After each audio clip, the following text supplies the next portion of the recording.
বর্তমান সমাজে অধিকাংশ মানুষের মধ্যে হালাল ইনকাম সোর্ট আপ খুঁজে পাওয়া একেবারেই মুশকিল। কথা বলেন ঠিক কিনা?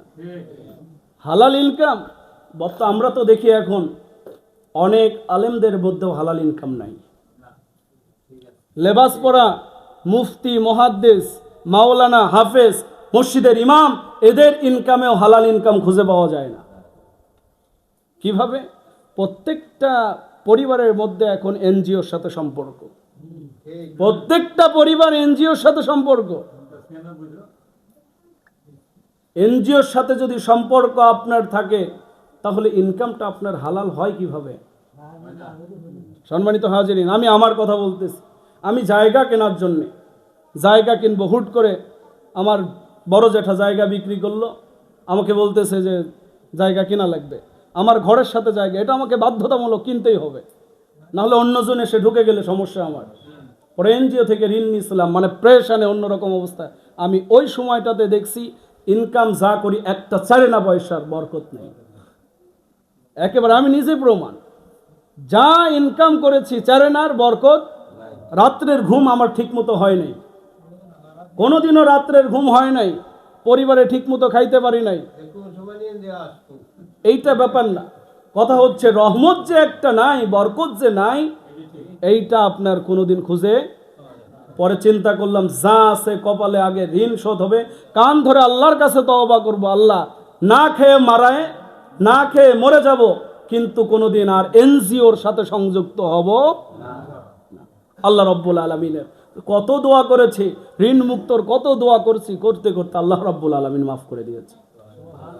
আমি নিজে প্রমাণ যে এই এনজিওর ঋণ যাদের মধ্যে থাকে, আপনি ইনকাম করে বাজারে গেছেন, 2-1 মিনিট এইদিক হতে রাগ করবেন, ইনকাম করে বাজারে গেছেন, মাছ হাটিতে গেছেন, আপনি বড় মাছটা খালি আপনার চোখ দিয়ে দেখবেন আর আফসোস করবেন, দেখবেন আর আফসোস করবেন। টাকার দিকে একদিক তাকাবেন, মাছের দিকে আরেকবার তাকাবেন, আবার গরুর গোশতের দিকে আরেক দিক তাকাবেন। কেন? কালকে সকাল হলেই মঙ্গলবার, সকাল হলেই 2 তারিখ 3 তারিখ, আমি ঘুম থেকে ওঠার আগে এনজিওর মানুষ আমার বাড়িতে আসবে। মাছটা যদি নেই তাহলে আমার এনজিওর ঋণ দেওয়া হবে, আজ যদি না হয় ও সকাল থেকে মাগরিব পর্যন্ত, এশা পর্যন্ত বাড়িতে বসেই থাকবে।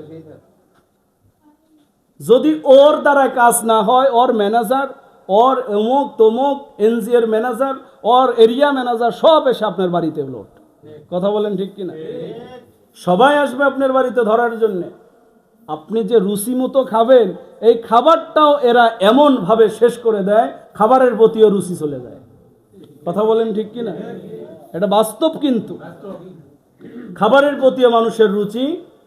তা হালাল ইনকাম, রাসূল সাল্লাল্লাহু আলাইহি ওয়াসাল্লাম বলেছে হালাল ইনকাম করতে হবে, হালালে বরকত। হালালে 1 মিনিটের মধ্যে শেষ করে দেব ইনশাআল্লাহ। হালালে কি বরকত। ফজরের নামাজের সময় স্ত্রীদেরকে বলবেন, ফজরের নামাজের সময় অবশ্যই যেন ঘুম থেকে ওঠে, ফজরের নামাজের সময় ঘুম থেকে উঠে যেন দরজা খুলে ওযু করে নামাজটা পড়তে আসে। কেন? রহমত নাজিল হয় ফজরের সময়। সুবহানাল্লাহ, জোরে বলেন না। আল্লাহ রাব্বুল আলামিন ফেরেশতাদেরকে দিয়ে পাঠায়, রহমত দিয়ে পাঠায়, ফেরেশতারা যাও দুনিয়াতে যাও, রহমত নিয়ে প্রতি দুয়ারে দুয়ারে গিয়ে দাঁড়াও। প্রতি দুয়ারে দুয়ারে গিয়ে ফেরেশতারা দাঁড়িয়ে থাকে রহমত দেওয়ার জন্যে। আর আমরা তো ঘুমাতেই থাকি, ঘুমাতেই থাকি, ঘুমাতেই থাকি। 7টা 8টা বাজে, 9টা 10টা বাজে, ঘুম থেকে ওঠে না। ফেরেশতারা আল্লাহকে বলে, আল্লাহ কাদের দরজায় পাঠাইছেন আপনি? এরা তো ঘুম থেকে ওঠে না। আল্লাহ গো, যে রহমত আপনার কাছ থেকে আমরা নিয়ে আসলাম, এই রহমত আমরা আবার কি করব? আল্লাহ রাব্বুল আলামিন বলে, আমি যা দেই আমি সেটা ফেরত নেই। আমি যেটা দেই এটা আর ফেরত নেই না। আমি শুধু মানুষকে দেই, আমি শুধু দেই, আমি আর ফেরত নেই। যেটা রহমত আছে সেটা আর ফেরত নিয়ে আসার দরকার নাই, সেটা জঙ্গলে ফালাই দাও। ফেরেশতারা যাওয়ার সময় জঙ্গলে ফালাই দিয়ে চলে যায়। আর আল্লাহকে বলতে থাকে, আল্লাহ জঙ্গলে ফালাই দিয়ে আসলাম, এবার আপনারা জঙ্গলের দিকে তাকান। জঙ্গলে যত্ন নাই, পানি নাই, সার নাই, কোনো মেডিসিন নাই। দেখেন ফলের গাছ, ফুলের গাছ, কত সুন্দর সুন্দর ফল, কত সুন্দর সুন্দর ফল। কথা বলেন ঠিক কিনা?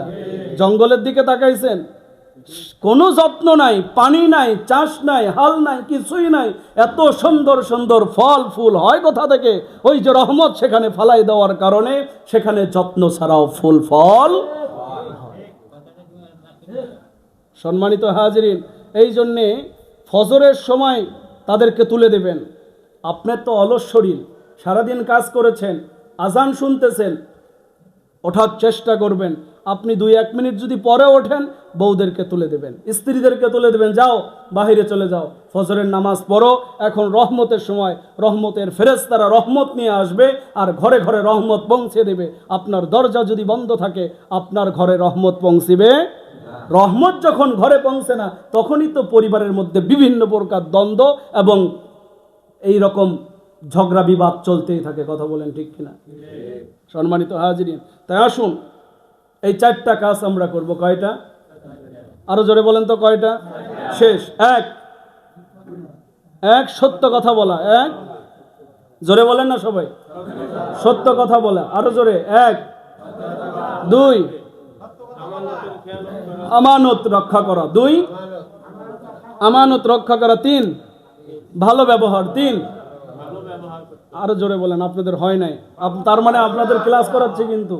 1 আপনারা বলবেন, 1 সত্য কথা বলা। 1 সত্য কথা বলা। 2 আমানতে রক্ষা করা, আমানত রক্ষা করা। 3 ভালো ব্যবহার। 3 ভালো ব্যবহার। 4 হালাল ইনকাম। 4 হালাল। আল্লাহ রাব্বুল আলামিন আমাদেরকে বুঝার এবং মানার তৌফিক দান করুক। সবাই বলি আমিন। আসসালামু আলাইকুম ওয়া রাহমাতুল্লাহ।